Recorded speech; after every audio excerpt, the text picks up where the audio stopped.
में बुद्ध आज भी है। बुद्ध शरीर को बुद्ध नहीं कहते, बोधि को बुद्ध कहते हैं। शरीर तो सिद्धार्थ गौतम थे, बोधि क्योंकि भगवान बुद्ध ने कुशीनगर में महापरिनिर्वाण के समय कहा कि आज से मेरे वचन ही तुम्हारे शास्त्रा होंगे। शास्त्रा कहते हैं बुद्ध को। तो बुद्ध खुद कहते हैं कि वचन, मेरे जो वचन है, मेरे जो उपदेश, यही बुद्ध हैं, यही गुरु हैं, यही सब कुछ है। तो यही बुद्ध है। इसके मतलब जिस युग में हम हैं उस युग में बुद्ध वचन है, त्रिपिटक के रूप में है, बिच्छुओं के संघ के रूप में है। अभी बनते ने सुंदर प्रवचन आपको किया। किस बहुत सारे माध्यम, आजकल तो यूट्यूब वगैरह क्या क्या माध्यम हो गए, इन माध्यम से मेरे पास बुद्ध वचन है, मतलब बुद्ध मेरे बीच में है। तीसरा बुद्धानुशासन, बुद्ध का धर्म, बुद्ध का मार्ग शाश्वत शुद्ध रूप में आज भी मेरे पास है। संपूर्ण त्रिपिटक साहित्य 2600 साल से आज तक शुद्ध रूप में उन्हीं वचनों में लिखा हुआ, उन्हीं वचनों को उपलब्ध है हमारे पास।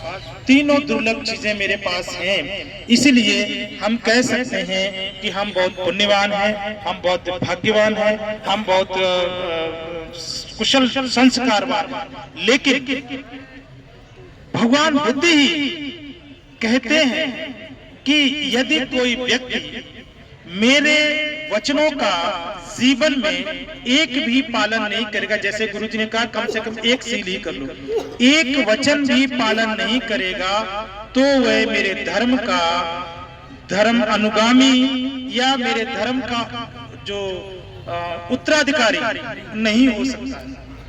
लेकिन यदि कोई व्यक्ति एक वचन भी सही माने में जीवन में धारण करता, उंगली करके नहीं, फलाने नहीं कर रहा तो मैं क्या करूं, वो तो नहीं करता, उसको कुछ नहीं होता तो मेरा क्या होगा, ये बुद्ध परंपरा में ये सब बिल्कुल नहीं। यहाँ पर हर चीज इंडिविजुअल।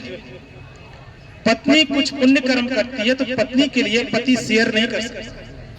पति कुछ पुण्य संस्कार करता है, कुछ धर्म का अनुशासन करता है, पालन करता है, तो पत्नी शेयर नहीं कर सकती।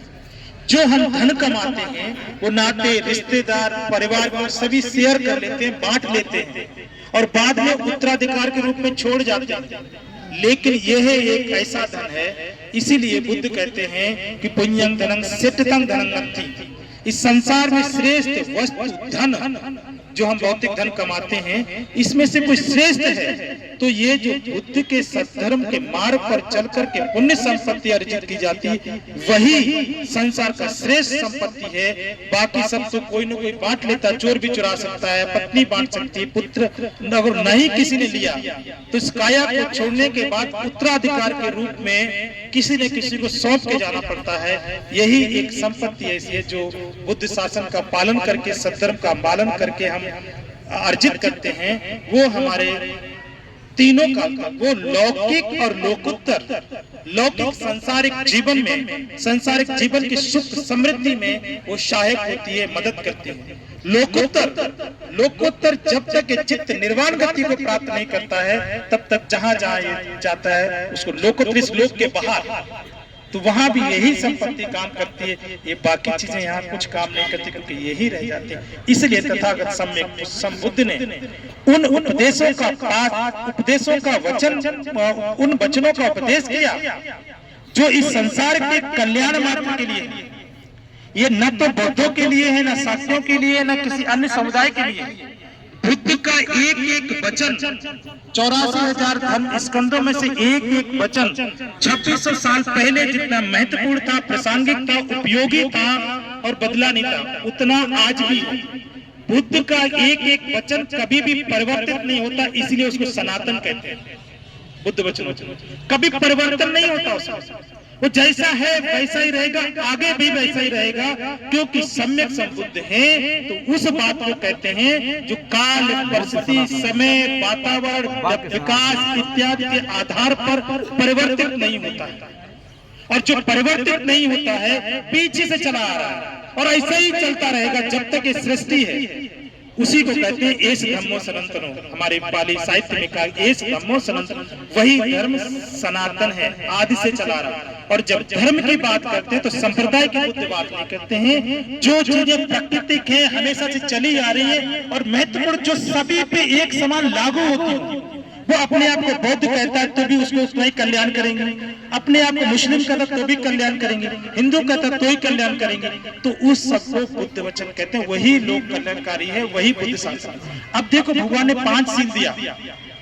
बौद्ध परंपरा का जो प्रारंभिक सोपान है वो 5 सील ही है ना। अब ये 5 सील बौद्धों के हैं क्या? अगर कोई भी किसी धर्म का व्यक्ति यहाँ हत्या करेगा तो यहाँ उपस्थित लोग, पुलिस प्रशासन जो भी, उसे जेल में डालेगा, बच नहीं सकता। मान लो चोरी से किया, छुप गया, तो बुद्ध कहते हैं कुछ चीजें ऐसी हैं जो संसार में व्यक्ति भुला करके भी भूल नहीं सकता। एक, किसी की हत्या किया जाना, दूसरा किसी के साथ, जो भंते जी कह रहे थे, अनैतिक व्यवहार करना, तो किसी के साथ करे, कुछ भी कर ले वो ये 2 चीजें भूल नहीं सकता, चाहे अकेले में करे चाहे वो पब्लिक में करे। पब्लिक तो सजा है, और जब वो भूल नहीं सकता तो बार बार चित्त में स्मरण होता है, तो वहीं वहीं आपकी हानि होती है, वही आपको दंड मिलता है नेचर से, कुदरत, वो धम्म का दंड का। क्योंकि इसमें इसलिए कोई भी व्यक्ति हो, चाहे चोरी हो, व्यभिचार हो, ये जो किसी से झूठ बोलना, चुगली करना, झगड़ा बिड़ाना, ये सब के लिए वही लागू। ऐसे ही नशा पत्ता, बहुत हानियां, भगवान ने बहुत हानियां कही इसकी।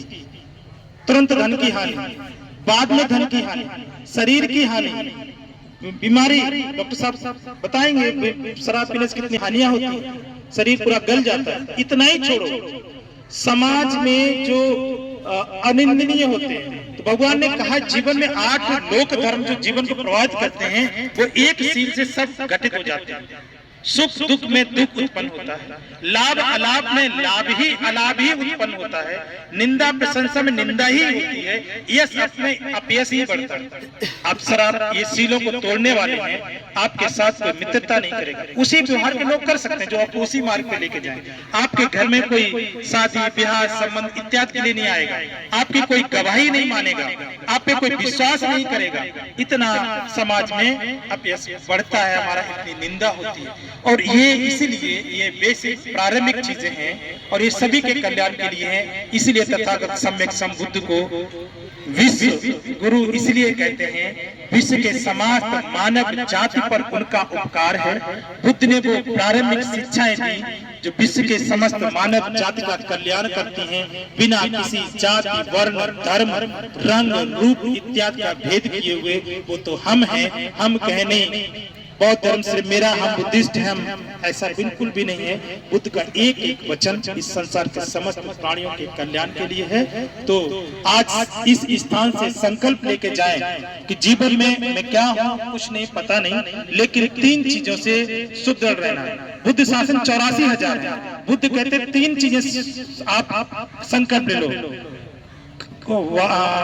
कायेन समरो साधु, एक अच्छे इंसान को अपनी काया से संबर होना चाहिए। संबर, काया से संबर होने के लिए जो सील है, हिंसा, चोरी, व्यभिचार, इन पे कंट्रोल कर ले, इनको नियमित कर ले, संतुलित कर ले। दूसरा भगवान कहते हैं वाचाए समरो साधु, एक अच्छे साधक को, एक अच्छे व्यक्ति को जो अपने परिवार सहित समाज में, देश में उन्नति करना चाहता है, उसको दूसरा साधन करना चाहिए, वाचाए समरो साधु। उसे अपनी वाणी का हर हालत में संयम करना चाहिए, कोई भी हो। मैं बौद्ध की बात नहीं कर रहा हूँ, संसार के मनुष्यों की बात कर रहा हूँ। बुद्ध कहते हैं वाचाए समरो साधु, उसे अपनी वाणी पे संयमित कर ले, उसका कल्याण है, कोई नहीं रोक सकता इस संसार में। उसके घर में सुख, समृद्धि, शांति है, कोई नहीं रोक सकता। और वाचाए समरो, गुरु जी ने बताया, झूठ नहीं बोलना, चुगली नहीं करना, कठोर नहीं बोलना, और व्यर्थ की बकवास नहीं करना। ये 4 बातें मुख से निकले तो उन वाणी में 4 चीजें ना हो। और मनसा समरो साधु, मन से संयमित कर ले अपने आप, सब कुछ बदल जाएगा संसार में। सिर्फ उसका कल्याण ही व्यक्ति जो कर ले। पहला, लोभ उत्पन्न से बचा ले, द्वेष से बचा ले, और सम्यक जो मिथ्या दृष्टि है उससे अपने आप को बचा ले। 3 से बचा ले तो कुल मिलाकर 10 आचरण है संसार में। इसके ना पीछे कुछ है ना कुछ आगे है। मनुष्य के कल्याण की ये 10 ही बातें बहुत हैं। इतना ही पालन कर ले तो संसार में प्रत्येक मनुष्य का कल्याण है, ऐसा भगवान बुद्ध गारंटी लेते हैं। भगवान कहते मैं तुम्हारे कल्याण का जामिन होता हूं। सूत्र के अंत में कहते हैं। लेकिन कहते हैं जामिन तब होता हूं, जामिन मतलब होता है गारंटी, तब होता हूं यदि इन 10 बातों का कोई भी व्यक्ति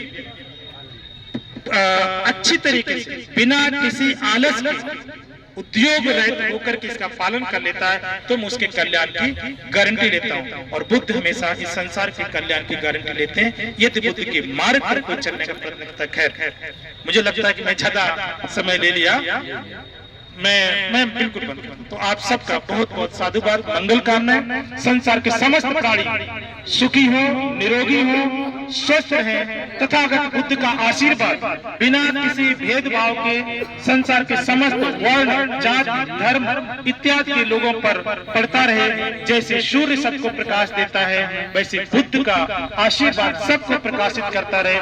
संसार के समस्त मनुष्यों का कल्याण हो, सभी सुखी हो, सभी निरोगी हो, ऐसा मैं संघ की तरफ से कामना करता हूं।